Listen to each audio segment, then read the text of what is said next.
पुराण सप्तम स्कंद चौथा अध्याय। हिरण्यकश्यपु के अत्याचार और प्रहलाद के गुणों का वर्णन। नारद जी कहते हैं, युधिष्ठिर, जब हिरण्यकश्यपु ने ब्रह्मा जी से इस प्रकार के अत्यंत दुर्लभ वर मांगे, तब उन्होंने उसकी तपस्या से प्रसन्न होने के कारण उसे वे वर दे दिए। ब्रह्मा जी ने कहा, बेटा, तुम जो वर मुझसे मांग रहे हो वे जीवों के लिए बहुत ही दुर्लभ है, परंतु दुर्लभ होने पर भी मैं तुम्हें वे सब वर दिए देता हूँ। नारद जी ने कहते हैं, ब्रह्मा जी के वरदान कभी झूठे नहीं होते, वे समर्थ एवं भगवत रूप ही हैं। वरदान मिल जाने के बाद हिरण्यकश्यपु ने उनकी पूजा की। तत्पश्चात प्रजापतियों से अपनी स्तुति सुनते हुए वे अपने लोकों को चले गए। ब्रह्मा जी से वर प्राप्त करने पर हिरण्यकश्यपु का शरीर सुवर्ण के समान कांतिमान एवं हृष्ट-पुष्ट हो गया। वह अपने भाई की मृत्यु का स्मरण करके भगवान से द्वेष करने लगा। उस महादैत्य ने समस्त दिशाओं, तीनों लोकों तथा देवता, असुर, नरपति, गंधर्व, गरुड़, सर्प, सिद्ध, चारण, विद्याधर, ऋषि, पितरों के अधिपति, मनु, यक्ष, राक्षस, पिशाच राज, प्रेत, भूतपति एवं समस्त प्राणियों के राजाओं को जीतकर अपने वश में कर लिया। यहाँ तक कि उस विश्व विजयी दैत्य ने लोकपालों की शक्ति और स्थान भी छीन लिए। अब वह नंदन वन आदि दिव्य उद्यानों के सौंदर्य से युक्त स्वर्ग में ही रहने लग गया था। स्वयं विश्वकर्मा बनाया हुआ इंद्र का भवन ही उसका निवास स्थान था। उस भवन में तीनों लोकों का सौंदर्य मूर्तिमान होकर निवास करता था। वह सब प्रकार की संपत्तियों से संपन्न था। उस महल में मूंगे की सीढ़ियाँ, पत्रे की गच्चे, स्फटिक मणि की दीवारें, वैदुर्य मणि के खंभे और माणिक्य की कुर्सियां थीं। रंग बिरंगे चंदोवे तथा दूध के फेन के समान सैयाएं, जिन पर मोतियों की झालरें लगी हुई थी, शोभायमान हो रही थी। सर्वांग सुंदरी अप्सराएं अपने नुपुरों से रुन झुन ध्वनि करती हुई रत्नमय भूमि पर इधर उधर टहला करती थी और कहीं कहीं उसमें अपना सुंदर मुख देखने लगती थी। उस महेंद्र के महल में महाबली और महामनस्वी हिरण्यकश्यपु सब लोकों को जीतकर सबका एक कच्छप सम्राट बनकर बड़ी स्वतंत्रता से विहार करने लगा। उसका शासन इतना कठोर था कि उससे भयभीत होकर देव दानव उसके चरणों की वंदना करते रहते थे। युधिष्ठिर वह उत्कट गंध वाली मदिरा पीकर मतवाला रहा करता था। उसकी आंखें लाल लाल और चढ़ी हुई रहती। उस समय तपस्या योग शारीरिक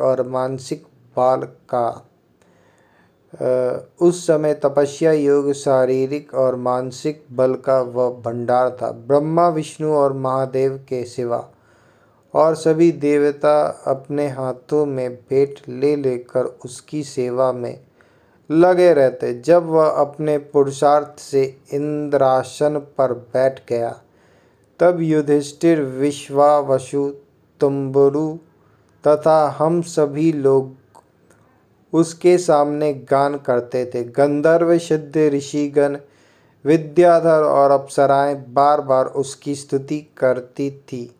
युधिष्ठिर वह इतना तेजस्वी था कि वर्णाश्रम धर्म का पालन करने वाले पुरुष जो बड़ी बड़ी दक्षिणा वाले यज्ञ करते, उनके यज्ञों की आहुति वह स्वयं छीन लेता।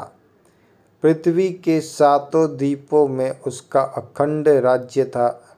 सभी जगह बिना ही जोते बोए धरती से अन्न पैदा होता था। वह जो कुछ चाहता अंतरिक्ष से उसे मिल जाता तथा आकाश उसे भांति भांति की आश्चर्यजनक वस्तुएं दिखा दिखा कर उसका मनोरंजन करता था। इसी प्रकार खारे पानी, सुराघृत, इक्षु रस, दधि, दुग्ध और मीठे पानी के समुद्र भी अपनी पतली नदियों के साथ तरंगों के द्वारा उसके पास रत्न राशि पहुँचाया करते थे। पर्वत अपने घटियों के रूप में उसके लिए खेलने का स्थान जुटाते और वृक्ष सब ऋषियों में फूलते फलते। वह अकेला ही सब लोकपालों के विभिन्न गुणों को धारण करता। इस प्रकार दिग्विजयी और एकच्छव सम्राट होकर वह अपने को प्रिय लगने वाले विषयों का स्वच्छंद उपभोग करने लगा। परंतु इतने विषयों से भी उसकी तृप्ति न हो सकी, क्योंकि अंततः वह इंद्रियों का दास ही तो था। युधिष्ठिर इस रूप में भी वह भगवान का वही पार्षद है जिसे सनकादिकों ने शाप दिया था। वह ऐश्वर्य के मद से मतवाला हो रहा था तथा घमंड में चूर होकर शास्त्रों की मर्यादा का उल्लंघन कर रहा था। देखते ही देखते उसके जीवन का बहुत सा समय बीत गया। उसके कठोर शासन से सब लोक और लोकपाल घबरा गए। जब उन्हें और कहीं किसी का आश्रय न मिला, तब उन्होंने भगवान की शरण ली।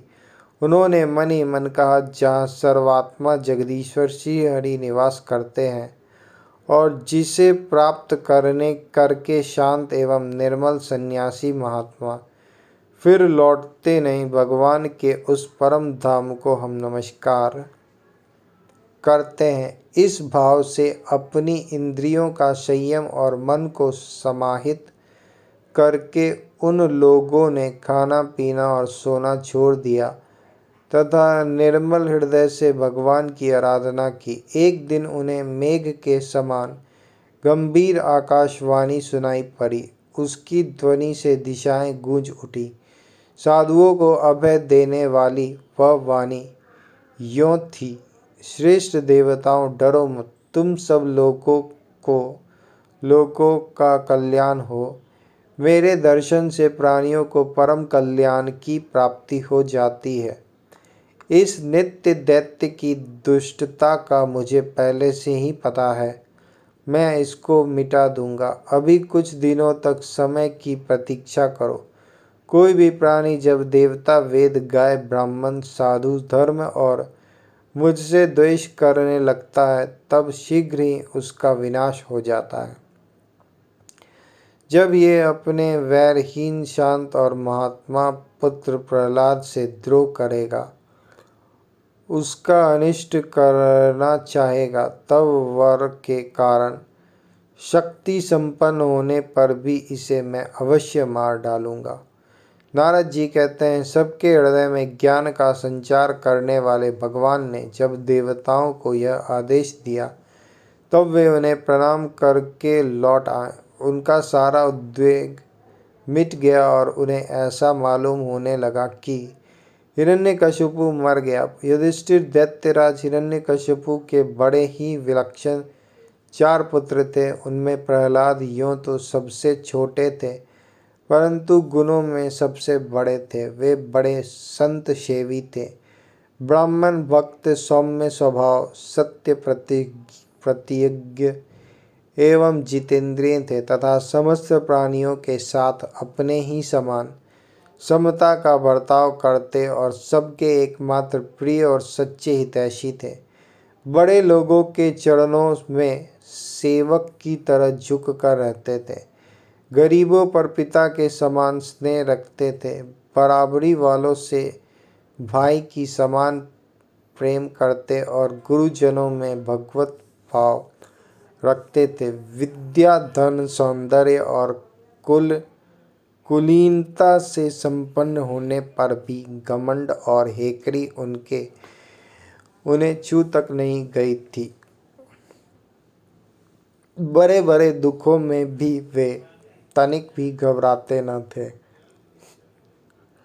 लोक परलोक के विषयों को उन्होंने देखा सुना तो बहुत था, परंतु वे उन्हें निस्सार और असत्य समझते थे। इसलिए उनके मन में किसी भी वस्तु की लालसा न थी। इंद्रिय, प्राण, शरीर और मन उनके वश में थे। उनके चित्त में कभी किसी प्रकार की कामना नहीं उठती थी। जन्म से असुर होने पर भी उनमें आसुरी संपत्ति का लेश भी नहीं था। जैसे भगवान के गुण अनंत हैं, वैसे ही प्रहलाद के श्रेष्ठ गुणों की भी कोई सीमा नहीं है। महात्मा लोग सदा से उनका वर्णन करते और उन्हें अपनाते आए हैं, तथापि वे आज भी ज्यों के त्यों बने हुए हैं। युधिष्ठिर यों तो देवता उनके शत्रु हैं, परंतु फिर भी भक्तों का चरित्र सुनने के लिए जब उन लोगों की सभा होती है, तब वे दूसरे भक्तों को प्रहलाद के समान कहकर उनका सम्मान करते हैं। फिर आप जैसे अजात शत्रु भक्तवत भक्त उनका आदर करेंगे, इसमें संदेह ही क्या है। उनकी महिमा का वर्णन करने के लिए अगणित गुणों के कहने सुनने की आवश्यकता नहीं, केवल एक ही गुण है। भगवान श्री कृष्ण के चरणों में स्वाभाविक जन्मजात प्रेम उनकी महिमा को प्रकट करने के लिए पर्याप्त है। युधिष्ठिर प्रहलाद बचपन में ही खेल कूद छोड़कर भगवान के ध्यान में जड़वत तन्मय हो जाया करते। भगवान श्री कृष्ण के अनुग्रह रूप ग्रह ने उनके हृदय को इस प्रकार खींच लिया था कि उन्हें जगत की कुछ सूध बूध ही न रहती। उन्हें ऐसा जान पड़ता कि भगवान मुझे अपनी गोद में लेकर आलिंगन कर रहे हैं। इसलिए उन्हें साथ सोते बैठते, खाते पीते, चलते फिरते और बातचीत करते समय भी इन बातों का ध्यान बिल्कुल ना रहता। कभी कभी भगवान मुझे छोड़कर चले गए, इस भावना में उनका हृदय इतना डूब जाता कि वे जोर जोर से रोने लगते। कभी मन ही मन उन्हें अपने सामने पाकर आनंदों से उठ ठठाक कर हंसने लगते। कभी उनके ध्यान के मधुर आनंद का अनुभव करके जोर से गाने लगते। वे कभी उत्सुक हो बेसुरा चिल्ला पड़ते। कभी कभी लोक लज्जा का त्याग करके प्रेम में छक कर नाचने भी लगते थे। कभी कभी उनकी लीला के चिंतन में इतने तल्लीन हो जाते कि उन्हें अपनी याद ही न रहती, उन्हीं का अनुकरण करने लगते। कभी भीतर ही भीतर भगवान का कोमल संस्पर्श अनुभव करके आनंद में मग्न हो जाते और चुपचाप शांत होकर बैठे रहते। उस समय उनका रोम रोम पुलकित हो उठता और खुले नेत्र अविचल प्रेम और आनंद के आंसुओं में भरे रहते। भगवान श्री कृष्ण के चरण कमलों की यह भक्ति अकिंचन भगवत प्रेमी महात्माओं के संग से ही प्राप्त होती है। इसके द्वारा वे स्वयं तो परमानंद में मग्न रहते ही थे। जिन बेचारों का मन कुसंग के कारण अत्यंत दीनहीन हो रहा था, उन्हें भी बार बार शांति प्रदान करते थे। युधिष्ठिर प्रहलाद भगवान के परम प्रेमी भक्त, परम भाग्यवान और ऊंची कोटि के महात्मा थे। हिरण्यकश्यपु ऐसे साधु पुत्र को भी अपराधी बतलाकर उनका अनिष्ट करने की चेष्टा करने लगा। युधिष्ठिर ने पूछा, नारद जी, आपका व्रत अखंड है। अब हम आपसे यह जानना चाहते हैं कि हिरण्यकश्यपु ने पिता होकर भी ऐसे शुद्ध हृदय महात्मा पुत्र से द्रोह क्यों किया। पिता तो स्वभाव से ही अपने पुत्रों से प्रेम करते हैं। यदि पुत्र कोई उल्टा काम करता है तो वे उसे शिक्षा देने के लिए ही डांटते हैं, शत्रु की तरह वैर विरोध तो नहीं करते। फिर प्रहलाद जी जैसे अनुकूल शुद्ध हृदय एवं गुरुजनों में भगवत भाव करने वाले पुत्रों से भला कोई द्वेष कर ही कैसे सकता है। नारद जी, आप सब कुछ जानते हैं। हमें यह जानकर बड़ा कौतूहल हो रहा है कि पिता ने द्वेष के कारण पुत्र को मार डालना चाहा। आप कृपा करके मेरा यह कौतूहल शांत कीजिए।